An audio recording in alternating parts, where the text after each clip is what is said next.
Hello, friends. Before the Shift From Within podcast was born, I was working with a very good friend of mine on another podcast called Creating Motivation. After my friend decided that podcasts just weren't for her, I recorded several episodes that were never released until now. These conversations may have been recorded some time ago, but the message is just as relevant today. What you're about to hear is one of those unreleased episodes. Happy listening. Hello, everyone, and welcome to the Creating Motivation podcast. I'm your host, Rohila, and today we are going to talk about what to do when you don't know what to do.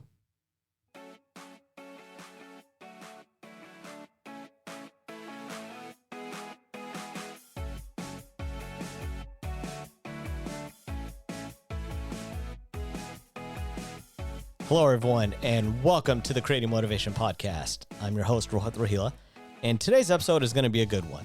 We are going to talk about one of the greatest things that holds us back from really accomplishing the life that we want, and that is what to do when you don't know what to do. And this is something that comes up often to me. A lot of people will come up to me saying, I've always wanted to do things that you are really good at. I've always wanted to be good at public speaking, or I've always wanted to learn how to meditate. I've always wanted to do a podcast. And that is what this episode is specifically going to center around.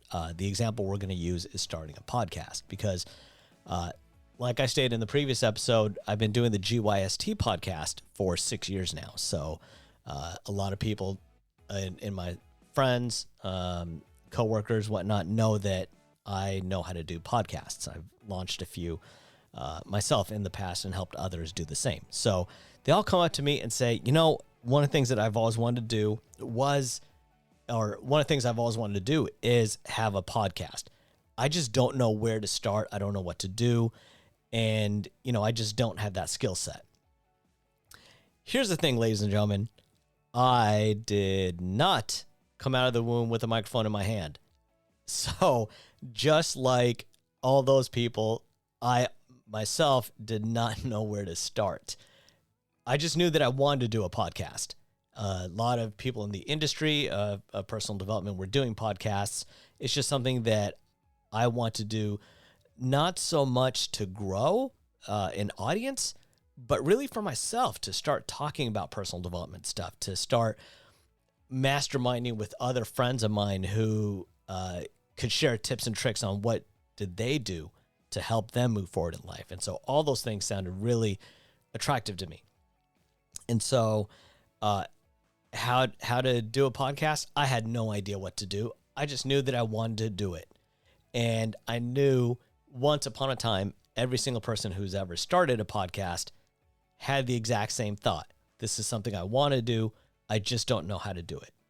Now, there are hundreds of thousands, if not millions of podcasts out there, all different ones, some that have been going on 10 years now, and some that after one episode, they quit. But everyone has a starting point. And if it's something that you want to do, something that you truly have a desire and a passion to do, first off, I'm going to encourage you hands down, do it. What you will discover about yourself, just in terms of exploring your own thoughts, bringing guests on, the technical know-how, that's going to be huge. With the GYST podcast, the very first episode was recorded without Kyle or Christian knowing we were going to record it. So everyone met up at my house, and we just had a spare room with a microphone, and we were talking about, okay, is this something we even want to do? And so the ultimate goal that they thought for that night was just they were going to come over after work one day, and we were just going to talk about a personal development podcast and see if it's something that we wanted to do.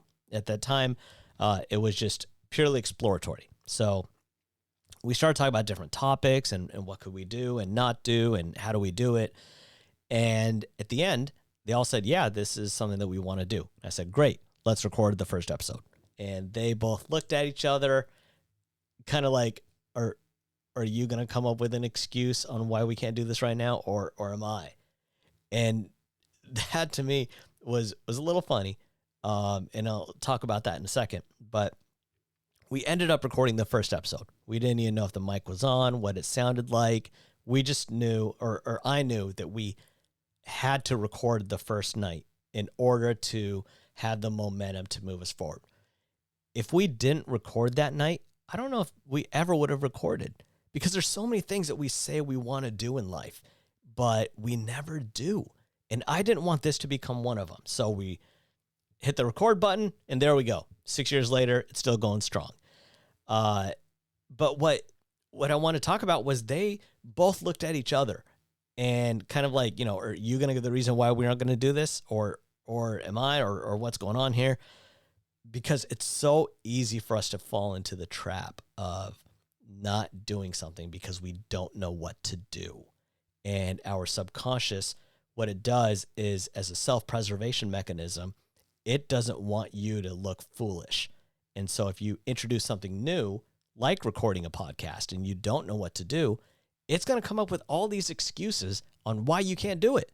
Excuses that you never even thought about are suddenly going to pop into your head on, everything from what equipment do I need, and some of the logistics behind it.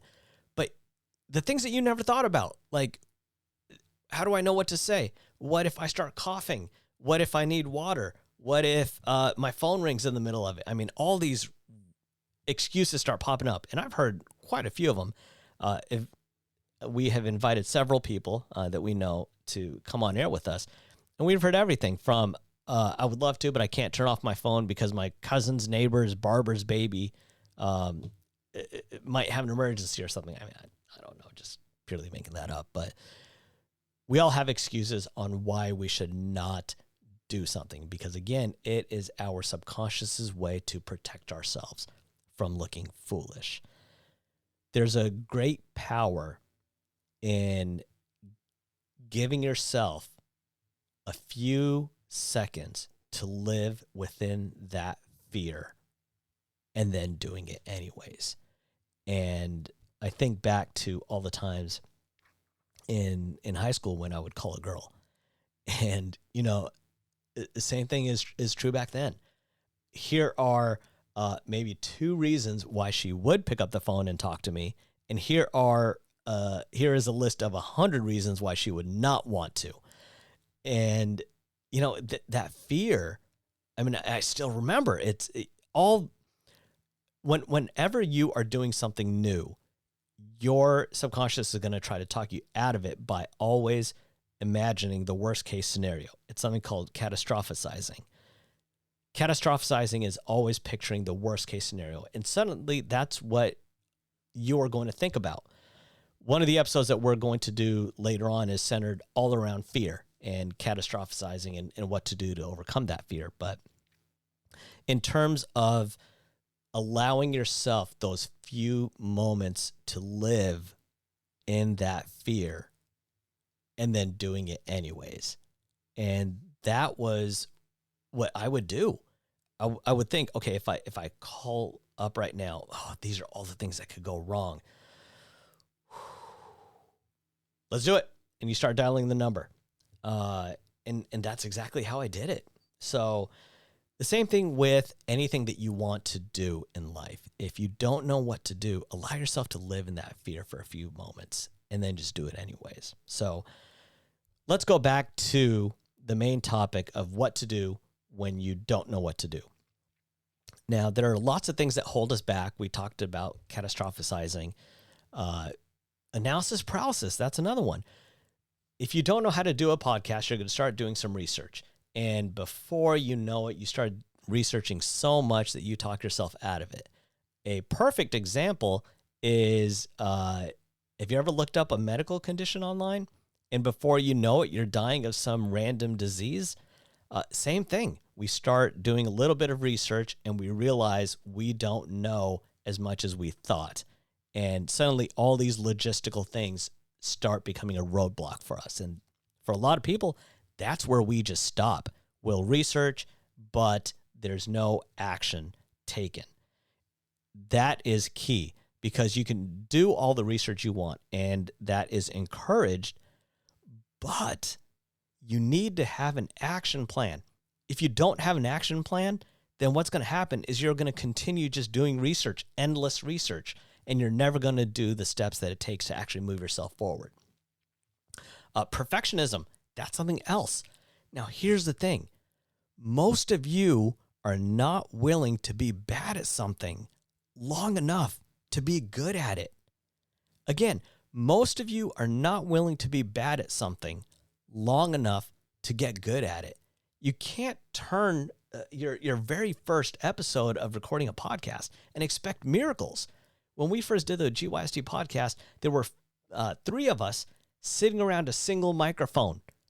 Now, here we are later. We all have professional equipment, headphones, looking at a Rodecaster Pro that we're using. There's so many add-ons and changes that we've made to the structure of the show. And one of my favorite quotes by Christian is always, if you can't look back at something that you created and laugh at yourself, you haven't grown. So if you can think back to a time when you were doing something and you were embarrassed by it, that means you've grown from it, and that's a good thing. So don't let perfectionism hold you back. You don't have to be an expert. No expert started off just automatically knowing what to do. And again, some of you are not willing to be bad at something long enough to be good at it. So just do it. So how to start? Here are my tools that I go to anytime I want to do something new. So first off, YouTube. YouTube is probably one of my go-to tools on learning how to do something. So one of the things that I've wanted to do was have a YouTube channel of my own. And I started researching a lot of the stuff out there. And I came across one individual, Tom Buck, who would share how he creates YouTube videos. And I will say this right now, as a result of me watching his stuff, that has led to me having a Rodecaster Pro. That's led to all the microphones and the equipment, not just for podcasts, but for video stuff as well. I've bought a lot of stuff based off his recommendations and showing how it'll work. And what I really like about him is he's just so amazingly personal. He's a high school teacher, and you just get that vibe that he's used to just taking these complex things and putting them in layman's terms and helping you really kind of move forward in life. And so YouTube is a huge, huge reference spot for me. That's my go-to on learning how to do something. And here's the other thing. Try to stick to 1 or 2 creators. You don't want to fall into the trap of analysis paralysis again, where you start going from one YouTuber to the next, to the next, to the next. If you type in how to do a podcast, let me do that right now while we are on air. Go to YouTube, and I'm just going to type in how to do a podcast. And we are looking at, okay, it doesn't give me a number. So I'm just going to type it into a search engine. Sorry. How to do a podcast. Wow, this is boring for you guys. But I just did that, and I've got over 41 million results. Over 41 million. And so it's very easy to look up something and go from one person to the next, to the next, to the next. And that's a dangerous trap, because what'll happen is you'll come across one person. They say, okay, you want to do a podcast? Here are the 10 pieces of equipment I recommend. You go to the next one, and they recommend 10 things totally different. And third one, something different. And what happens is your subconscious is like, wow, like I don't know what I don't even know. There's so much to this that I'm feeling overwhelmed. Therefore, I'm just going to shut it down, and it's just going to go on my imaginary to-do list on things that I want to do in my life, but I know I never will. So be careful when you are doing that kind of research. The relaunch of the Creating Motivation podcast is also attributed to Tom. I came across his podcast, and he was just so casual. just I, I don't know. I feel like I can go up to him and say, hey, let's go grab a cup of coffee and have a conversation. And that's what I want this to be. I don't want people to say, Rohit has all these years of experience when it comes to personal development, and the things that he's going to talk about are way too advanced for me. I want to make this an open conversation.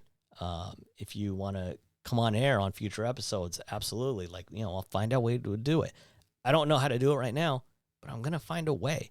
And that's the biggest thing is whenever I'm working with someone on a coaching level and they say, there's two things that they can say. One, they're going to say, I don't know how to do it,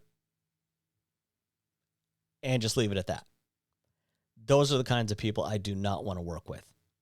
Then you've got people who say, I don't know how to do it, but I'll learn. That makes all the difference in the world.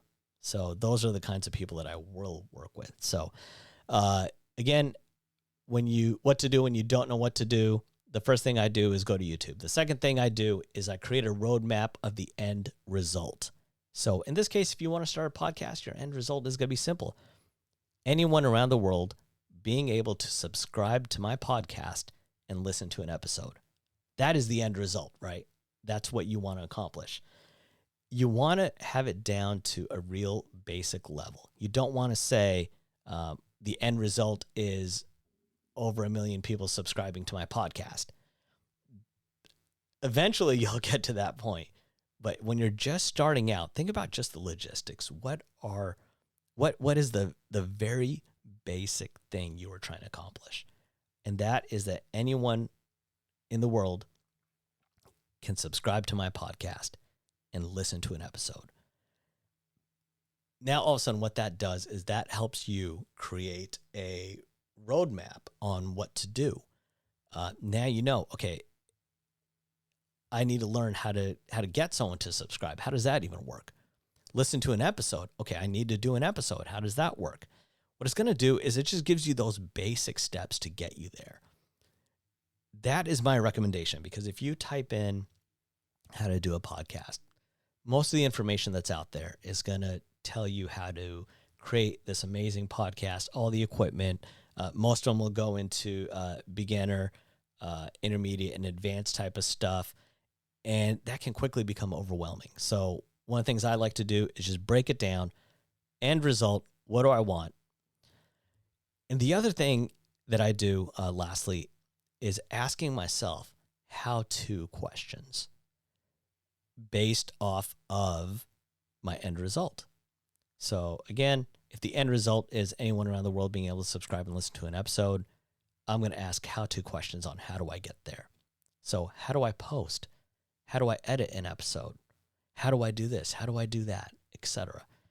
What that's going to do is fine-tune my own search into what I want to do. So those are the 3 things that I do when I don't know what to do. So regardless of the topic, let's just pick a random one. I'm just going to look out the window. I live in Washington, so I see tons of trees everywhere. So I'm going to say how to grow a tree. Just something completely random. Okay, so it can be easy for me to type it in. Let me just do a search. How to grow a tree. And I have 23 million results. So again, not helpful. So what am I going to do? Let's break it down. YouTube videos, how to grow a tree. Cool. I'm just going to watch a few, not more than that, because then I'm going to get overwhelmed.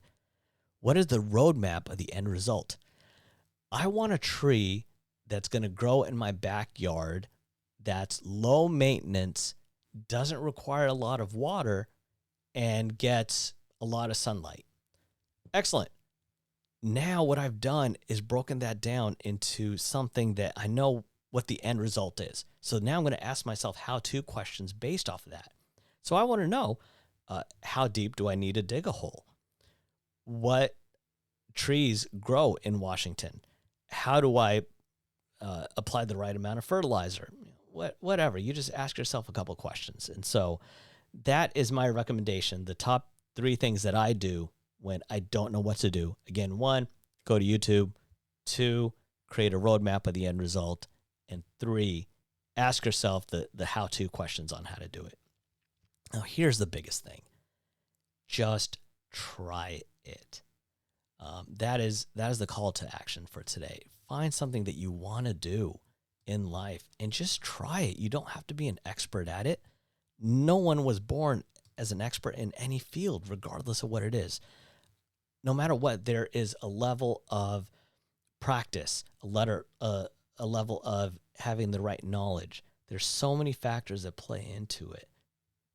Don't expect yourself to be an expert overnight, because if you do, you aren't going to be able to see the small accomplishments that you have along the way.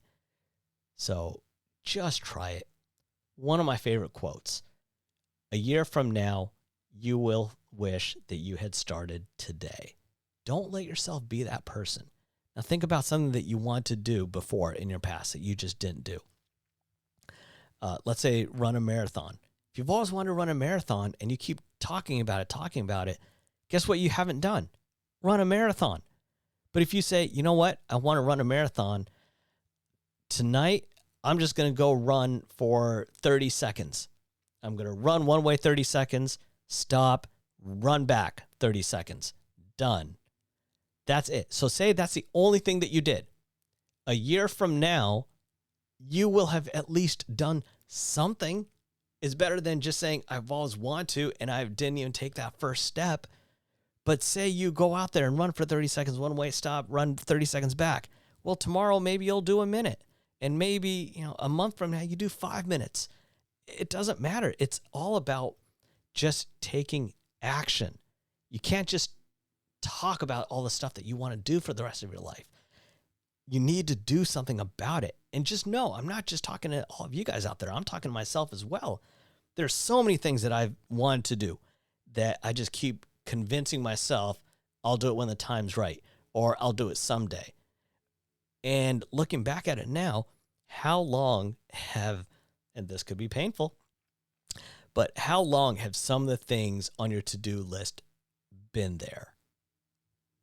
Again, how long have some of the things on your to-do list been there? Because if you don't take action, you're hurting yourself, but there could be other people that you are hurting as well. So with that, ladies and gentlemen, I'm going to call this a wrap. Again, the call to action is just try something that you've always wanted to do. Just do it. Just take a single step. You don't have to be magnificent at it. If you've always wanted to have your own business where you make clocks, well, go to a hobby store and buy the parts to make a single clock. That's something. Once you have that down, and once you explore and keep doing it, then you can start a business and you're on your way. But if you want to do something, you have to build your first clock. If you want to have a podcast, you've got to record your first episode. You want to run a marathon, you've got to run your first 30 seconds. So take action. There's lots of stuff that you can do that you need to do. And again, thank you very much for listening to this episode of the Creating Motivation Podcast, where we talked about what to do when you don't know what to do.